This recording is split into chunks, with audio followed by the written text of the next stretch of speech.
தென்மேற்கு வங்கக்கடலில் இலங்கை கடற்கரைக்கு அருகே உருவான டிட்வா புயல் தமிழ்நாட்டை நோக்கி நகர்ந்து வருகிறது. குறிப்பாக இலங்கையில் நிலப்பகுதிக்குள் நுழைந்ததால் புயல் நகரும் வேகம் குறைந்தது. ஆனால் தற்போது நிலப்பகுதியில் இருந்து விலகியதால் அதன் வேகம் தற்போது அதிகரித்துள்ளது. அதன்படி தற்பொழுது வங்கக்கடலில் மணிக்கு 8 கிலோமீட்டர் வேகத்தில் புயல் நகர்ந்து வருவதாக வானிலை ஆய்வு மையம் தெரிவித்துள்ளது. குறிப்பாக சென்னைக்கு தெற்கே 400 கிலோமீட்டர் தொலைவில் புயலானது மையம் கொண்டிருக்கிறது.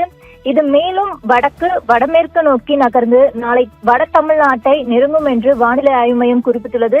இதையடுத்து நாளை அதிகாலையில் புதுச்சேரி மற்றும் சென்னை இடையே கரையை கடக்க வாய்ப்புள்ளதாகவும் கணிக்கப்பட்டுள்ளது. இதன் காரணமாக தமிழகத்தில் பல்வேறு மாவட்டங்களில் கனமழைக்கு வாய்ப்பு இருப்பதாகவும் இந்திய வானிலை ஆய்வு மையம் தெரிவித்துள்ளது. இந்த நிலையில் மணிக்கு 8 கிலோமீட்டர் தொலைவில் 8 கிலோமீட்டர் வேகத்தில் நகர்ந்து வரும் இந்த புயல் சென்னையை நோக்கி நகர்ந்து வரும் டிட்வா புயலானது காரைக்காலுக்கு 110 கிலோமீட்டர் தொலைவிலும் புதுச்சேரிக்கு 300 கிலோமீட்டர் தொலைவிலும் புயல் தற்போது மையம் கொண்டுள்ளது. அதாவது தமிழ்நாடு மற்றும் புதுச்சேரி ஆந்திரா கடல் பகுதியை நாளை அதிகாலை டிட்வா புயல் நெருங்கும் என எதிர்பார்க்கப்படுகிறது. அதன்படி செங்கல்பட்டு, விழுப்புரம், கடலூர், மயிலாடுதுறை ஆகிய 4 மாவட்டங்களுக்கு இன்று ரெட் அலர்ட் விடுக்கப்பட்டுள்ளது. அதாவது இந்த மாவட்டங்களில் இன்று அதிக கனமழை பெய்யக்கூடும் என வானிலை ஆய்வு மையம் தெரிவித்துள்ளது. இதே போன்று சென்னை, காஞ்சிபுரம், திருவள்ளூர், ராணிப்பேட்டை, திருவண்ணாமலை மாவட்டங்களில் மிக கனமழை பெய்யும் என்றும் தெரிவிக்கப்பட்டுள்ளது.